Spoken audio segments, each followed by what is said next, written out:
अभी मार्केट गया हुआ था और जब मैं वापस आ रहा था, दो बच्चे एग्रीकल्चर सुपरवाइजर के अपना सामान लेके और ऑटो स्टैंड की तरफ जा रहे थे, बेकनी पुलिया साइड।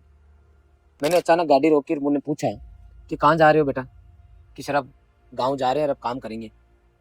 अब अच्छी बात तो ये है कि वो दोनों ही बच्चों को मैं जानता हूँ, क्योंकि दोनों के अच्छे नंबर आते हैं टेस्ट के अंदर। अभी जो टेस्ट सीरीज चल रही है उसमें लगभग 250 से 250 के बीच वाले बच्चे। अरे मैंने कहा अभी तो एग्जाम 18 अप्रैल को, 12 महीने आपको यहाँ हो गए, उसके बाद में अब गाँव जा रहे हो। अब तो मेहनत करने की जरूरत है आपको, यही तो टाइम है। कि सर कल शाम के बाद मूड खराब हो गया। कैसे हो गया? सर जिनके माइनस में नंबर आ रहे हैं, अगर वो बच्चे नौकरियां लग रहे हैं तो हमारे को कौन पूछना हम यहाँ कितनी मेहनत करो, चाहे उससे क्या मतलब है। इस लेवल तक बच्चे टूट गए अंदर से।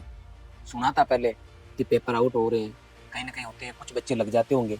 पेपर आउट हो गए, मान लो 100 वैकेंसी थी, 10% पेपर आउट हो गए, 90 बच्चे तो ईमानदारी से लगे होंगे। अब तो बच्चों ने ये मतलब इतना बच्चा टूट गया अंदर से कि बाढ़ में जाए। टाइम खराब करने का कोई मतलब नहीं है, अपनी इतनी अप्रोच और पैसे है नहीं कि हम अंदर जाके ओमार चेंज करा देंगे। बड़े दुख की बात है जिस तरीके से पूरा सिस्टम गंदा हुआ है, और जो बेरोजगार बच्चे हैं उन बच्चों का जिस तरीके से यूज किया जा रहा है, जिस तरीके से पूरा सिस्टम लगा हुआ है। लगातार आप पिछले 10 साल का आंकड़ा उठा के देखो कि किस तरीके से पढ़ाई के साथ में बच्चों को सिस्टम के साथ में लड़ना पड़ रहा है। कभी पैटर्न चेंज हो रहा है, कभी हर कुछ पूछ रहे हैं, हर कहीं से उठा के दे रहे हैं बच्चों को। कोई सिलेबस में कुछ और है, कुछ कहीं से कुछ भी रहे हैं, फिर भी बच्चा रातें काली करने के लिए राजी है कि कोई नहीं, एक दिन नौकरी लगेंगे, एक दिन कुछ तो करेंगे। अब क्या करोगे? बच्चे का पेपर हो गया, सब कुछ हो गया, उसने ओमार भर दी, सब कुछ कर दिया, आपको जमा करा दी। उसके बाद में कहते हैं जब बाड़ी खेत को खाए तो खेत का धनी कौन है फिर? अब बहर है, अब तो आपके ऑफिस में डिपार्टमेंट में चली गई ओमार। जब वहां का सिस्टम ही इस तरीके से कर रहा है तो आज हिंदुस्तान में, विशेष तौर पे राजस्थान में, हर एक किसान परिवार का बच्चा, हर एक मजदूर वर्ग से जो अपना पेट काट के जो अपने बच्चों को पढ़ा रहे हैं, बाहर भेज रहे हैं, लाखों रुपए खर्च कर रहे हैं इस उम्मीद में कि एक दिन बच्चा उनका अच्छा करेगा। बच्चे से ज्यादा दुख तो उनके माँ बाप को हो रहा है कि यार हमने कौन सा गुनाह किया है इस धरती पर जन्म लेके कि हमारे बच्चे तैयारी कर रहे हैं और ऊपर से इस तरीके का सिस्टम है। पढ़ा होगा आपने, देखा होगा, आज के न्यूज़पेपर में देखा होगा, 35 वाला 191 ला रहा है, जिसके 2 नंबर आए हैं ना वो 206 लेके आ रहा है। यार तगड़ी स्कीम लगाई। जिसके 2.5 नंबर आ रहा है वो 190 नंबर लेके आ रहा है। तो तब हो गई जब -6 वाला यार 259 नंबर लेके आ रहा है। एजुकेशन का क्या डरा बिठाया है। माइनस में आ रहे हैं वो डॉक्टर बन रहे हैं, और यहाँ माइनस में आ रहे हैं वो नौकरियां लग रहे हैं। जो रातें काली कर रहे हैं बेचारे, वो वापस तगारियां उठाने के लिए मजबूर हो गए। ऐसे नहीं होगा।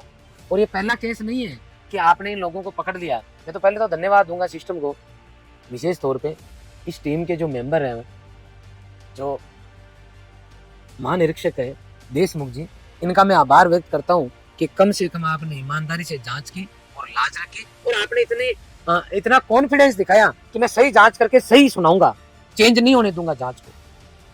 बधाई के पात्र आप, जिससे कई लोगों के आज वो क्लियर हो जाएगा दिमाग में कि आगे तैयारी करना कि नहीं करना, और सिस्टम को भी ये पता रहे।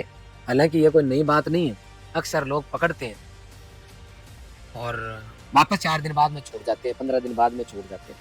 कुछ नहीं होना जाना। ये देखो, ये इन्होंने किए, ये जो करतूते किए ना, ये इनकी देन है।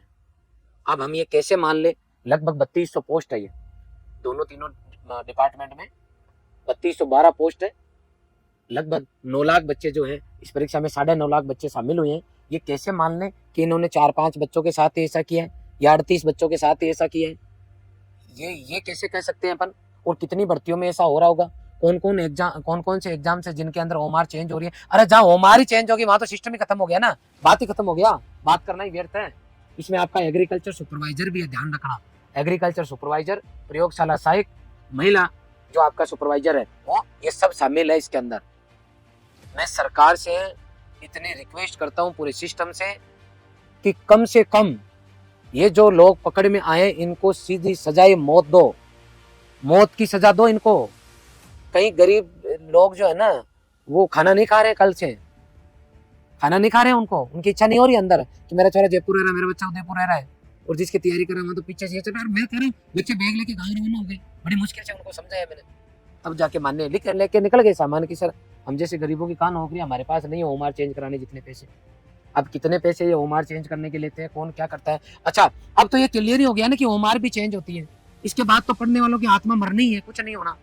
अब एक ये जो जितना इन्होंने पाप किया है और लोगों का जो विश्वास टूटा इस सिस्टम के प्रति, इसको जीतने का एक ही उपाय है केवल आने वाले बच्चों के लिए कि इनको सजाए मौत दो, और जो जो इस चपेट में आ रहे हैं ढंग से रेल बना दो उनकी।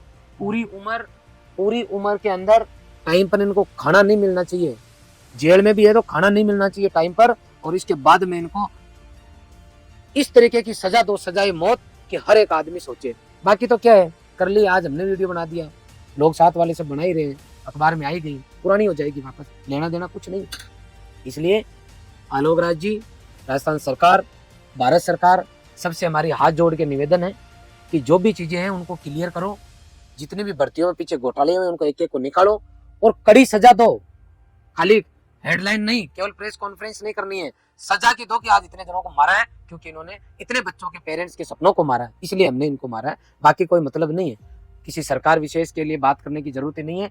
लगभग पूरा सिस्टम हमेशा से करप्ट रहा है, और अब ये बड़ी मुश्किल से 5 जो ओमार वाली बात आई है उसके बाद तो ये मान के चलो कि कहां से कहां सिस्टम पहुंच गया। पहले बात होती थी कि इंटरव्यू उठा दो, इंटरव्यू में पैसे मांगते हैं, आरपीएस में ये चर्चा चल रही थी, इंटरव्यू उठा दिए मैक्सिमम जगह। अब क्या करें कि सर ऐसा कर लो वैसा कर लो, पांचवा गोला और भराओ अनुत्तरित वाला, अगर आंसर नहीं आए तो। इनका क्या कराओगे आप, कैसे कर रहे हो इनके लिए? जब आप ओमार ही चेंज कर रहे हो, जब आप एडिटिंग कर रहे हो, पूरा सिस्टम मिला जुला है, काहे की नौकरी और काहे की भर्ती है।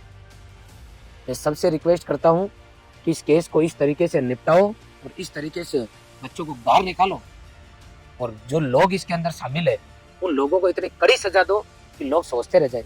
सबसे पुनः ये रिक्वेस्ट करूंगा कि आप लोग जितने भी बच्चे जो एस्पायरेंट्स किसी भी वैकेंसी में शामिल हो रहे, आप यूनिटी बनाओ, आवाज उठाओ। जिस किसी के यहाँ पर या जिस किसी ने आपको फोन किया, मैसेज किया, चैट किया या कोई इन्फॉर्मेशन कभी किसी तरीके की देते हैं तो उनको तुरंत आप रिकॉर्ड करके रिलेटेड पर्सन तक पहुंचाओ, उनको पकड़ाओ। हम में से ही 2% लोग इनके लिए एज ए कस्टमर बन के जाते हैं। तो पहले तो अपने में सुधार करना पड़ेगा, अपने को सुधरना पड़ेगा कि चाहे कुछ भी हो जाए, मैं लगूंगा तो ईमानदारी से लगूंगा, नहीं लगूंगा तो कोई बात नहीं, कुछ और काम कर लूंगा। तो हर आदमी, हर बच्चा जो इस भर्ती में शामिल हो रहा है वो भी ईमानदार रहे, और जहां कहीं पर भी आपको रिसोर्सेज मिलते हैं तुरंत ही आप रिलेटेड पर्सन तक भेजें ताकि इन पे कार्रवाई हो सके और आने से व्यवस्थित तरीके से जो है राजस्थान के बच्चे जो है इन परीक्षा में शामिल हो सके, और जो अपनी माँ बाप की गाड़ी कमाई कोचिंग के नाम से, तैयारी के नाम से जो लगा रहे हैं उनके ऊपर वो खरा उतर सके। धन्यवाद।